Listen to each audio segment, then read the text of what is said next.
The day I learned I wasn't family. If someone had told me that the little boy I raised would stand just a few feet away while I was treated like a stranger, I never would have believed it. But that's exactly what happened. I wasn't spying. I wasn't looking for trouble. I was simply walking through the wedding venue, carrying a box of old family photographs the planner had asked me to bring. Then I heard her voice. Cold, calm, certain. Don't seat his mother near the family table. She's not really part of this. The room went quiet. The planner hesitated. My son's fiancée laughed and said, "She's just someone who raised him. My parents are paying for the wedding. They're the real family now." I waited. I waited for my son to say something. Anything. But he didn't. He just looked at the floor. I put the box down, walked out, got into my car, and made one phone call. By Monday morning, the wedding venue was gone.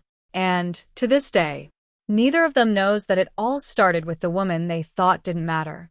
I say the son I raised alone. My name is Helen. I raised my son, Adam, by myself.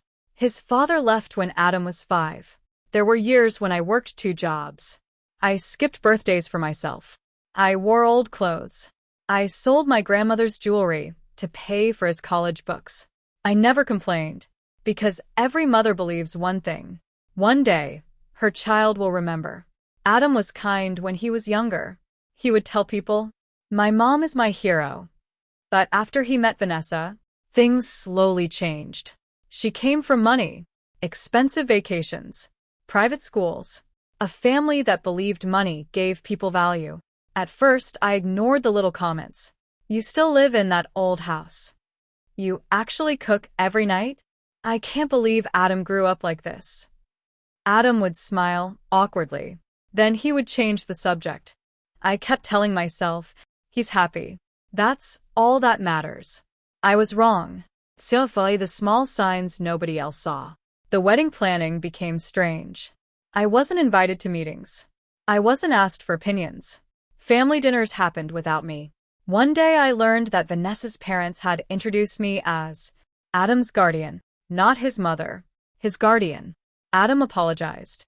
He said they didn't mean anything by it. But little cuts become deep wounds. Then invitations were printed. Vanessa's parents were listed. Their grandparents were listed. Even distant relatives were listed. My name wasn't there. I asked Adam if it was a mistake. He looked uncomfortable. He said, "Vanessa thinks keeping things simple is better." Simple. Apparently a mother who gave up everything was too complicated. Still, I bought them a wedding gift. A handmade photo album. Every picture from Adam's life. His first steps. His first bicycle. His graduation. Every memory. I thought maybe he would remember who had always stood beside him. Instead, the wedding venue became the place where I learned the truth. Betrayal, the words that changed everything. When I heard Vanessa tell the planner not to seat me near the family, my heart broke. But what broke me even more was Adam's silence. He didn't defend me. He didn't stop her. He didn't even look at me. I walked outside carrying the photo album. I sat in my car for almost an hour.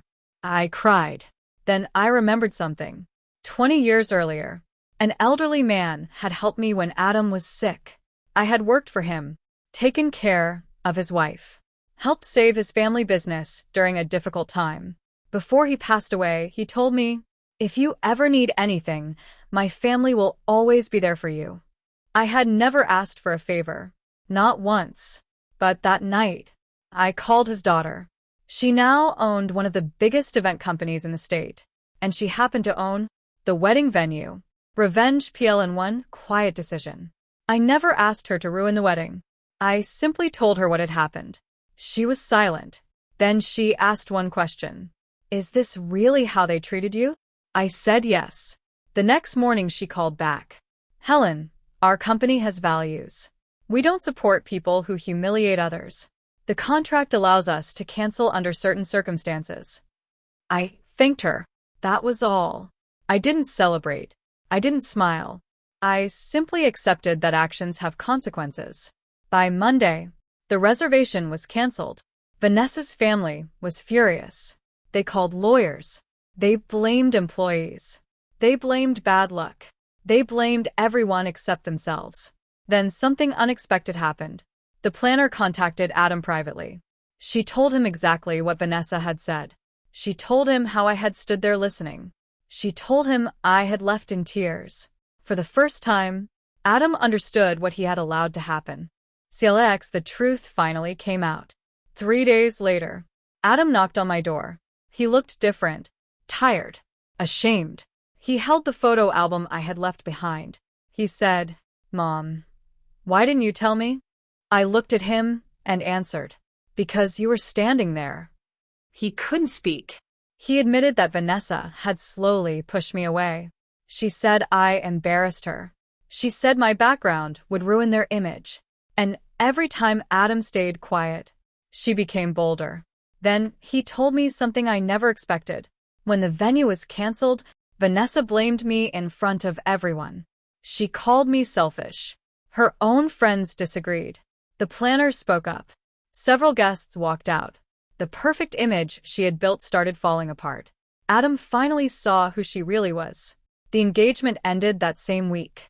Not because of the canceled venue, but because he realized that anyone who could treat his mother that way could eventually treat him the same way. RESLUTIO and the call that changed 2 lives. Months passed. Adam started visiting every Sunday again. We cooked together, talked together. Sometimes we sat in silence. One afternoon he asked, "Can you ever forgive me?" I smiled.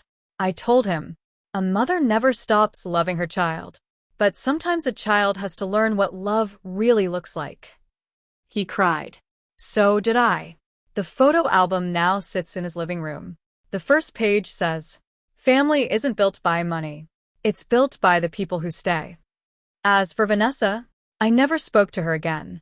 I didn't need to. Life had already given her the lesson I couldn't. Moral ending: the people you ignore today may hold tomorrow's door. Many people think kindness is weakness. Many people think quiet people have no power. But they forget something. The people who stand beside you when you have nothing are often the same people who can walk away when you have everything. Respect should never depend on money. Family should never depend on status. And silence during betrayal is sometimes as painful as the betrayal itself. My son thought he had lost a wedding venue. In reality, he almost lost the one person who had loved him from the very beginning. And sometimes, the strongest revenge isn't destroying someone's life. It's simply stepping back and letting the truth reveal who they really are.